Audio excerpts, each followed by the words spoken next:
Nahid Rana test match খেলে ফেলেছেন 5টি। আজ আফগানিস্তানের বিপক্ষে ওয়ানডে অভিষেক হয়ে গেল এই 22 বছর বয়সী ফাস্ট বোলারের।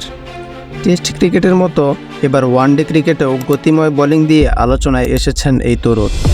শারজার মন্থর উইকেটেও ধারাবাহিকভাবে ঘন্টায় 145 কিলোমিটারের আশপাশে বোলিং করেছেন, তুলেছেন 151 কিলোমিটার গতিও। শুধু গতি নয়, ওয়ানডে অভিষেকের প্রথম স্পেলে গতির সঙ্গে নাহিদের নিয়ন্ত্রণও ছিল চোখে পড়ার মতো। প্রথম 5 ওভারে মাত্র 13 রান দিয়ে 1 উইকেট নিয়েছেন তিনি।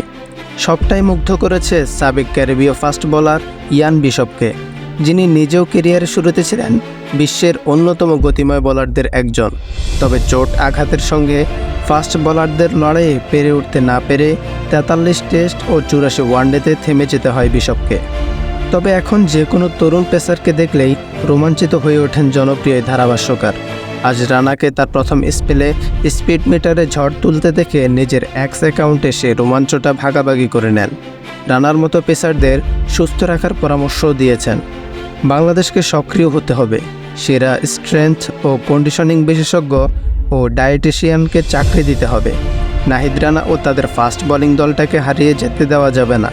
নাহিদের গতি খুবই প্রশংসনীয়।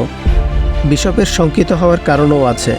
বাংলাদেশ ক্রিকেটে পেস বোলারদের ইতিহাস ঘাটলে তালহা জুবায়ের, মাশরাফি বিন মুর্তজার চোটের সঙ্গে লড়াইয়ের গল্প খুঁজে পাবেন। তাসকিন আহমেদও গতি দিয়ে আলোচনায় এসেছিলেন, হারিয়েও গিয়েছিলেন, পরে কঠোর পরিশ্রম করে ফিরে এসেছেন। রানার ক্ষেত্রে এমন কিছু না হোক, বিশপ সেই আশাই করেছেন। মুশফিক রহমান, ক্রিকস্পো, ঢাকা। ক্রিকেটের সব খবরাখবর পেতে আমাদের চ্যানেলটি সাবস্ক্রাইব করুন। আপনার ভালো লাগা খারাপ লাগা আমাদের সাথে শেয়ার করতে অবশ্যই ভুলবেন না।